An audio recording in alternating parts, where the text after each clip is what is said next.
కేంద్ర ఆర్థిక మంత్రి నిర్మలా సీతారామన్ మాట్లాడుతున్నారు. లైవ్ చూద్దాం. Lactating mothers till the level of getting skilling done, and also for artificial intelligence and digital reading material for students and in school and colleges, every aspect of education, and bringing in that dimension which is so critical for health, daycare, cancer centers, and making sure more medical seats are available.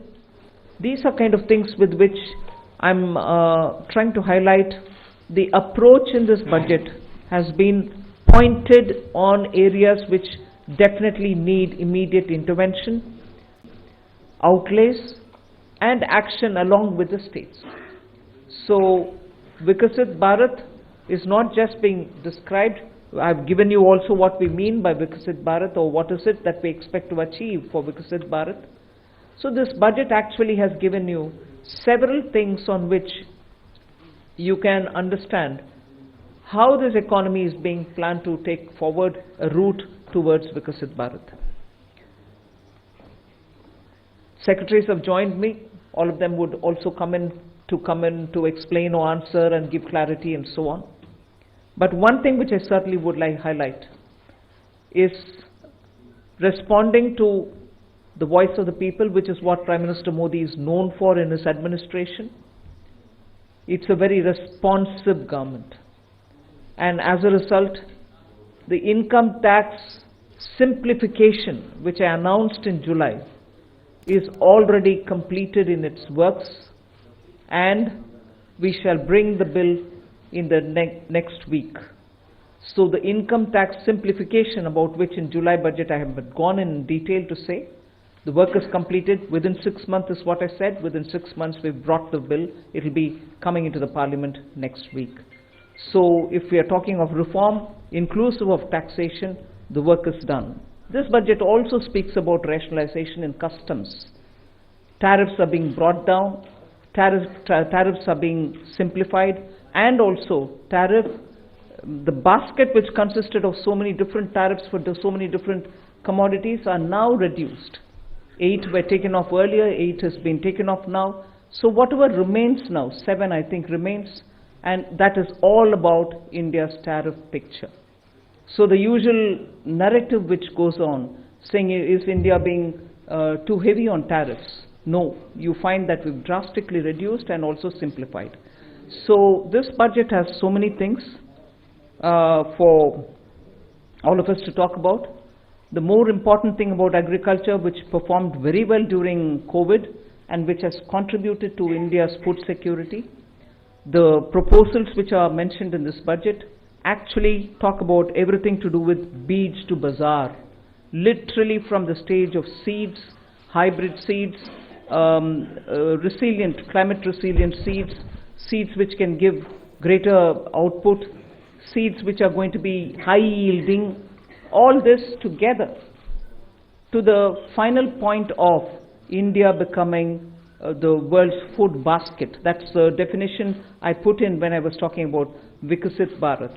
So we are making sure that India's agriculture gets the support across the board, whether it is on seeds, whether it is for skilling the farmers, whether it is rural prosperity, whether it is going to have agriculture and allied industries being set up in rural areas, and whether it is going to be farmers getting better and more loan with interest subvention, not just farmers, fishermen, and also dairy, meaning animal husbandry. So the picture for rural development and the picture for supporting agriculture is across the board, and that has been narrated. The second thing which I would want to highlight is the continued emphasis that we are giving since vote on account budget, July budget, and now on the MSMEs. Whether it is giving them sovereign guaranteed loan, whether it is support during COVID, whether the definition being changed now for better, more inclusive growth in MSMEs, access to bank credit.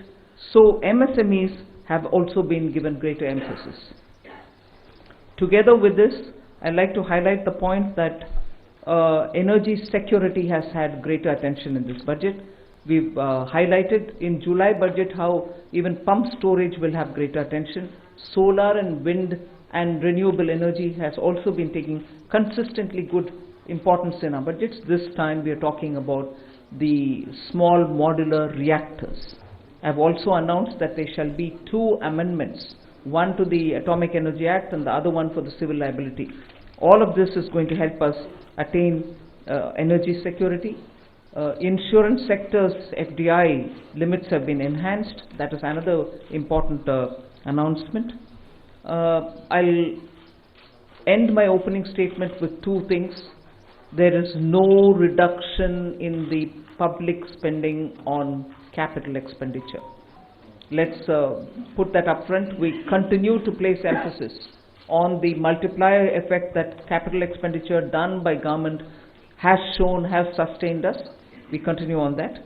And with all this, our fiscal prudence has aligned itself to the glide path that we announced in 2020-21. So we've kept ourselves in alignment. Fiscal prudence has been maintained.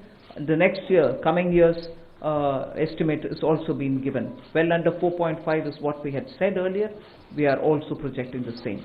So this is just as an opening statement. There's a lot more to say, but as you all ask questions, so shall we answer.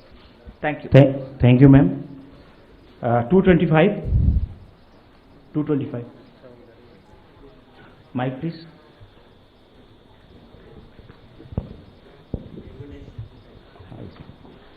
Ma'am, this is Shrimi Chaudhary from NTV Profit. I just wanted to understand, ma'am, here. This. Ma'am, you said the new income tax bill will come next week. Will that be in the form of draft, and where you are also going to take stakeholder comments on that? Yes, as a bill, any bill goes to the standing committee, and the standing committee will of course consult with so many stakeholders, and then it will come back to us, and if necessary, any more amendments if need to be brought in, we'll bring it in and take it forward in the House. So do we expect implementation in this in the fiscal year in FY26? Do you expect what? Do we expect the implementation of? Well, let it get passed. I hope it will get passed without much of a difficulty, but it is only after its passing. Sure. Thanks. 35. Front.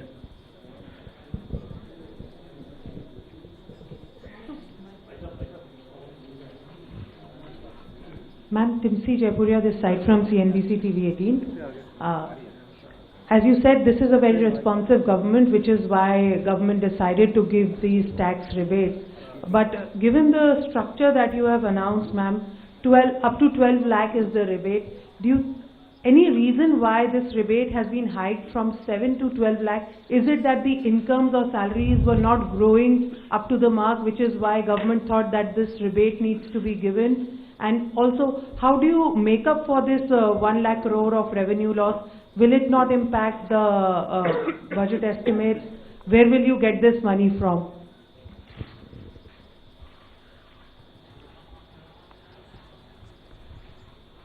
I think